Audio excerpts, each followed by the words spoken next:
Now, if you want to get into war journalism, this might be a good movie to watch to give you an idea of what you can get into or end up getting into. And this movie is really loud. Hello, everyone. My name is Max Aaron James, and this is a review of Civil War, written and directed by Alex Garland. This is an innovative take by Garland on a road trip movie following an aspiring war journalist who tags along with a few experienced journalists and vetted journalists to get an idea of how it feels to be in that life and to potentially get a shot at a lifetime while also being with a journalist she looks up to. I think this movie was pretty decently paced, and the idea I believe he wanted to present was presented well in a single sentence in the middle of the movie, and it wasn't even by one of our leads. And when it was said, that's when it clicked with me with what Garland wanted to present. And Garland is able to, I wouldn't say subtle because it's called Civil War and there's clearly this division that's going on with certain ideologies, but he does well with not layering it too heavy, and you do not necessarily know exactly what side each one is advocating for. Clearly, there's one side that the president is on, there's another side that's against the president and against other parts of the country that leads to the Civil War, and they're fighting for control.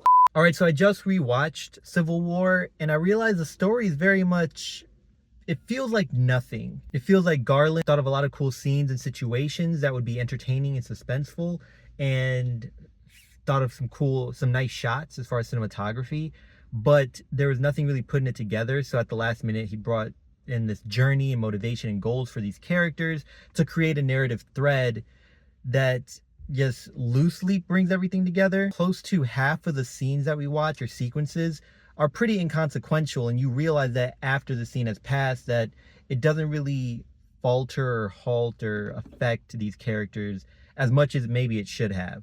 And it is no coincidence that this movie is presented now during a year of the election and during this time in our history.